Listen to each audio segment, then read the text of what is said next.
Well, this is Baruch here at the Tikkun Elevator Kollel, and this is our first exposition into this book. This fantastic book, Who's Afraid of the Big Bad Jew? Why is it that the Jew is always perceived as the ultimate one to be hated? Part 1. Unmasking the Enemy, the Roots of Jew Hatred. The October 7th reveal. Now let me bring this down a little bit so we can see it better. As I see them from the mountaintops, gazed on them from the heights, there is a people that dwells apart, not reckoned amongst the nations. This is in Numbers 23:9. Who's afraid of the big bad Jew? Apparently more than a few people. No people have been as hated and for as many reasons as the Jews. It has been said that if you want to understand someone, look at their enemies. If you rank the most evil people throughout world history, you'd see that the Jews have been hated by the majority of them. So we must be doing something important. Let's get this. One thing we can learn from anti-Semites is that the Jewish people matter. After all, insignificant peoples and states are not despised, they're ignored. The Jewish people are never ignored because clearly we matter. Ironically, it is the dogged persistence and vehement intensity of their hatred and slander which proves it. Rather than let that tear us down, we are going to use it to make ourselves stronger. In this book, we will explore together why the Jewish people matter, not just to validate our own existence, but to learn why the Jewish people matter to all of humanity. While this book will answer why Jews are hated, it's about more than anti-Semitism. We will explore anti-Semitism as a means of understanding the mystery of the Jews. You see, Jew haters may be evil, but they aren't always stupid.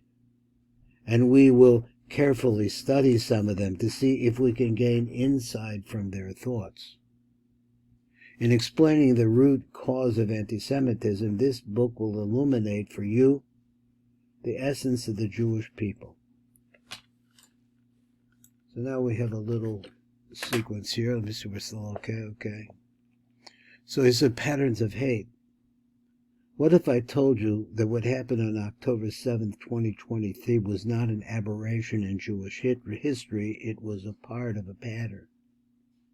I saw it coming, and you could have too. On that holy day of Simchat Torah, it was actually a Jewish holiday.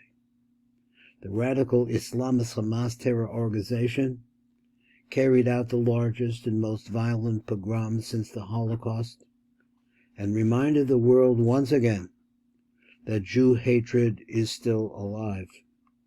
It was the third deadliest terrorist attack in modern history. Hamas and some other Palestinians, with the help and support of Iran, brutally murdered around more than 1,200 people. Almost all of them were civilians, including babies.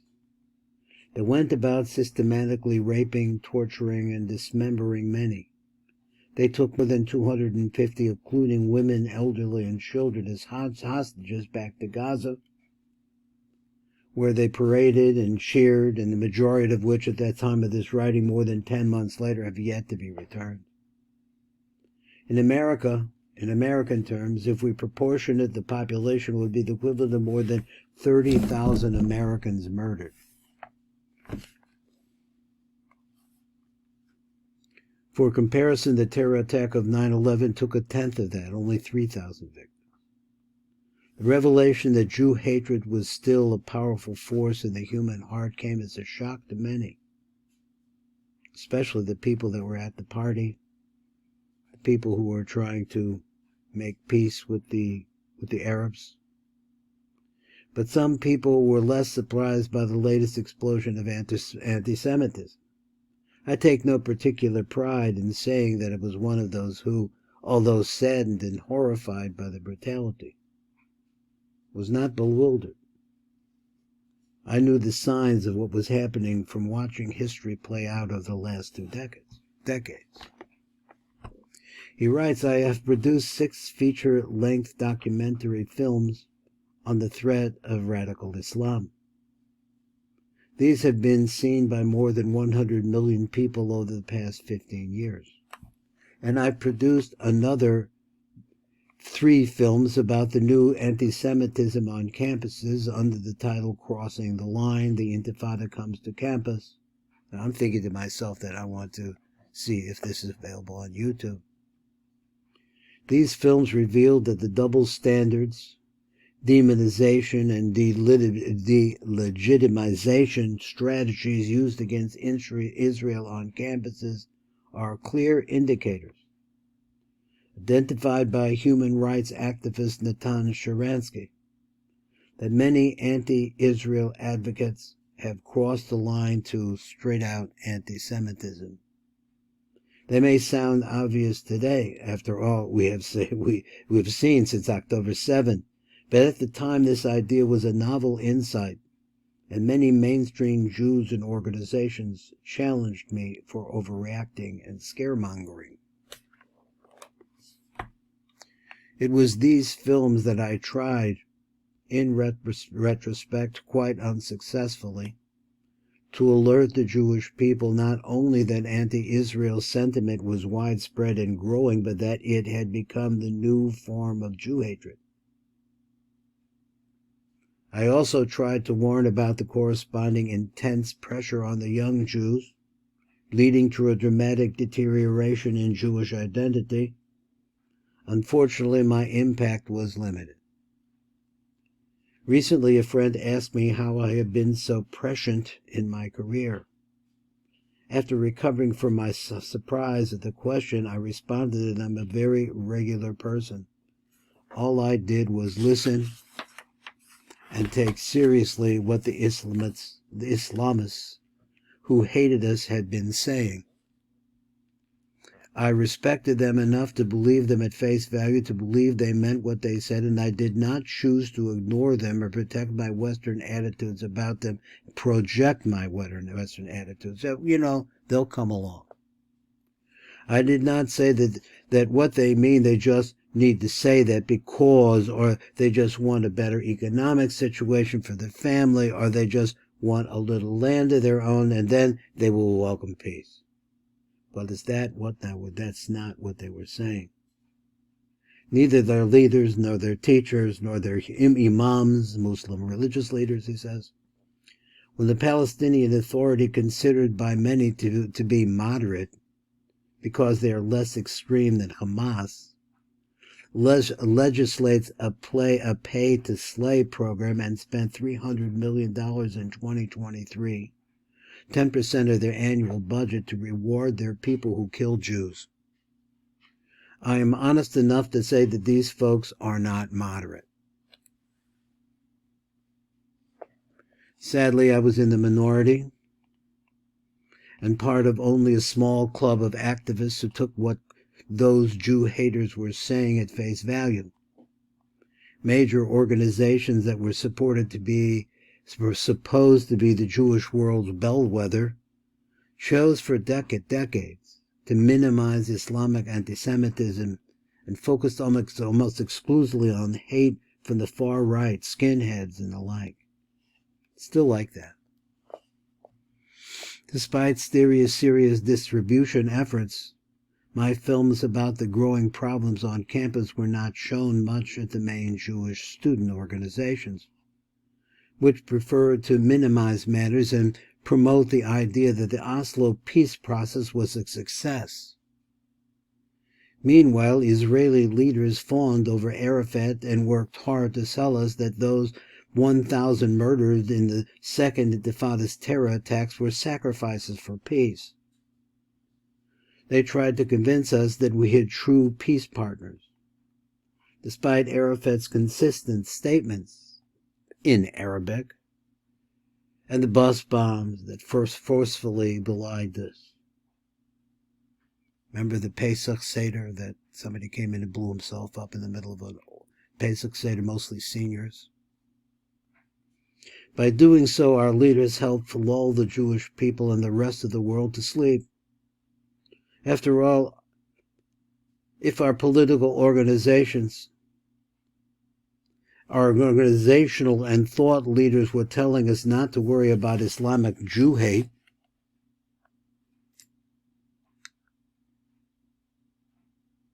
then I guess we were safe.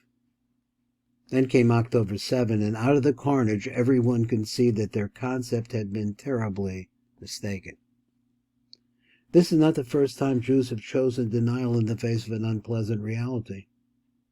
A friend recently shared with me how his grandparents had prepared for his father's bar mitzvah in Budapest in January 1944, as if life was normal. 2 months later, they were shocked as they were, along with 400,000 other Hungarian Jews, were shipped off to Auschwitz. In 1939, 1944, and 2023,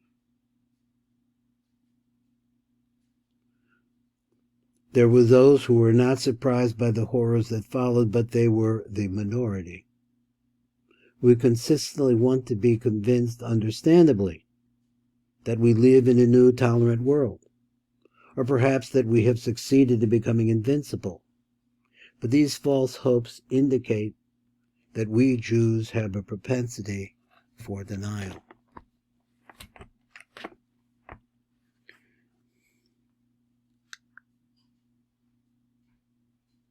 Jews have many virtues, and that is what this book is about. But we are human as well, and like most people, our strengths are also our weaknesses.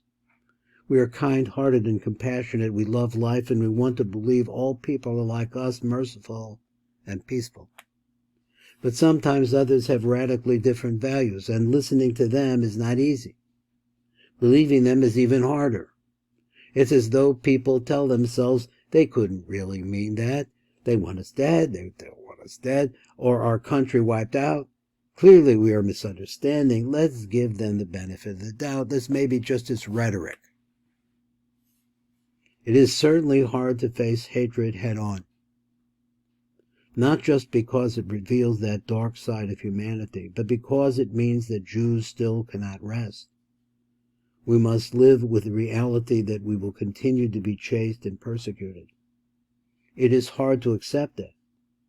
Despite our desire and efforts for peace, yet another generation of young Jews will need to fight for the defense of their country, or else be annihilated.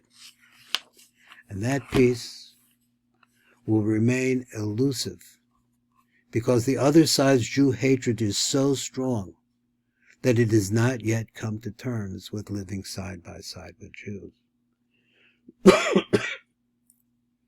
We had hoped and prayed that with our return home to our historical homeland, our 2,000-year history of pain, persecution would end together with our exile. But October 7 revealed to our generation that anti-Semitism is still here, and still intense, both in Israel and around the world. This is Baruch Fleischman. You're listening to the Tikkun Elevator Kollel, in a book that we all must buy. Who's Afraid of the Big Bad Jew?